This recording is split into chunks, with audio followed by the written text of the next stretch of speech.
concert bass drum is a large membranophone that typically fills in the low frequencies of the percussion sound along with the timpani.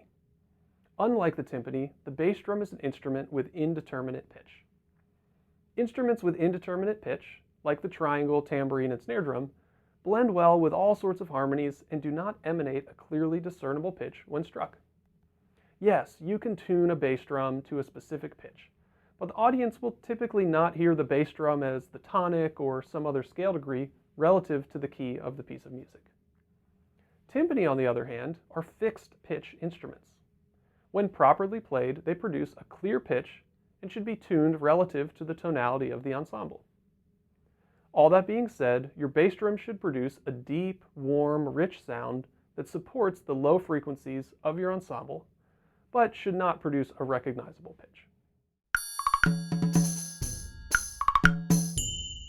Concert bass drums are commonly found in sizes ranging from 28 to 40 inches in diameter.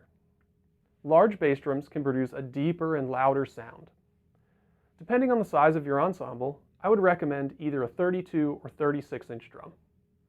Both will provide the versatility needed in a school music program. The heads on a concert bass drum are relatively thick. This helps the instrument produce the low frequencies required. Bass drum heads do not need to be replaced too often, but should be changed if visible wear or denting is present.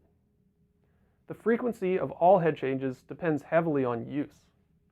My recommendation is to change a head when it regularly goes out of tune on its own, or it has visible signs of wear. When properly cared for and used only indoors, a bass drum head can easily last 6 to 10 years. The lugs on many bass drums have what we call T-handles. These lugs make it very easy to tune up a bass drum, but also leave room for your students to easily mess with the tuning of the instrument. Be sure to instruct your students not to play with the lugs, as they could stretch the head unnaturally, which will force you to change the heads more frequently. Just like keyboard mallets and timpani mallets, bass drum mallets come in all sorts of sizes and materials. A general bass drum beater will have a wood shaft and a large, heavy felt head. The weight of the mallet helps produce the desired dark sound. Harder mallets with thinner felt will produce a sound with more articulation, and wood mallets can even be used when the clearest of articulations is desired. On the soft end, mallets specifically produced for rolling can be used. These rollers sometimes are purchased in pairs specifically for this purpose. These mallets can also be used individually for notes where a soft articulation is desired. All concert bass drum mallets should be weighty. Like I mentioned earlier, the weight is important to achieving the low pitch and dark sound that we are looking for in a concert bass drum. Be sure not to grab a pair of timpani mallets to roll on the concert bass drum, because the lightness of those mallets will result in a loss of the fundamental pitch of the drum. I recommend having a single general mallet, a pair of hard felt mallets, a pair of wood mallets, and a pair of soft rollers for a school music program. These options will allow your students to think musically when playing the bass drum and make meaningful decisions that can affect the sound of the ensemble. As we begin to think about setting up the drum, the first factor to consider is its size. Concert bass drums are large and must be set up so that they can be comfortably played with the music stand in reach and the conductor in view. The general stroke on the bass drum will require us to stand behind the instrument, allowing our right hand to strike the drum. From this position, place the music stand directly in front of you. This will allow you to see the music and easily turn pages. The whole setup should now be oriented so that the conductor is directly in your line of sight, just above the music stand. Now we have the drum, the music, and the conductor all well within reach and view.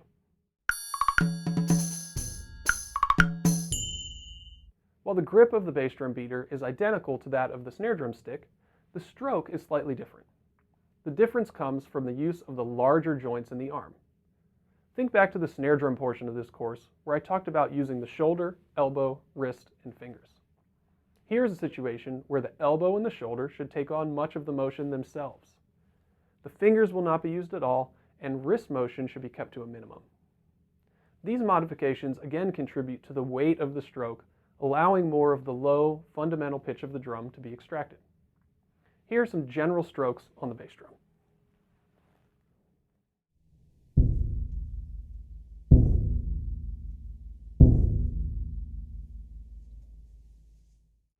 I describe the general playing area on the bass drum as slightly off-center.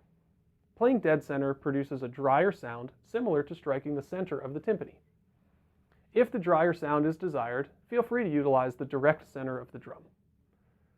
Playing too close to the edge, on the other hand, will produce a thin sound. This may also give more of a clear pitch than desired. All that being said, don't be afraid to experiment with playing areas, stroke, or mallet choice for different musical situations. You may just end up going back to your general approach, but every once in a while, you'll discover a new color that will serve your ensemble well. There are a number of ways that we can dampen the bass drum to control the length of a note. Eliminating some of the resonance can create clarity when dense rhythmic passages are performed. Any of these 4 techniques can be combined and utilized in different amounts to create the desired sound. Number 1. Dampen the resonant head with the left hand. This just takes a little bit of the resonance away and can eliminate excess ringing. Number 2. Place a towel on the batter head. I like to take a black hand towel, fold it in half, and clip it to the counter hoop of the batter head.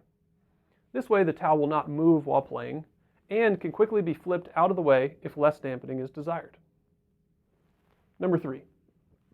Place a hand on the towel that is on the batter head. Pressing lightly with the hand on the batter head towel can remove a bit more resonance than just the towel alone. And number 4, press the right knee into the batter head. To perform this technique, you will just need some sort of step for the leg to rest on. Utilizing this technique allows variable amounts of dampening as desired and can be altered even between 2 adjacent notes. Have your students experiment with each of these techniques and see what sounds you like. Again, encourage them to think musically when playing the bass drum. There's so much more to it than just hitting it. One technique that requires little to no dampening is the roll. Rolls on the bass drum are performed similarly to rolls on the timpani, with unmetered single strokes. Move your playing area towards the edge when rolling to produce an articulation that has a bit less sharpness to it. Be careful not to move too close to the edge, or a thin, pitchy sound will be created. When moving the playing area, remember that the bass drum is round. It doesn't matter where the 2 mallets are placed for a roll, as long as they are equidistant from the counter hoop.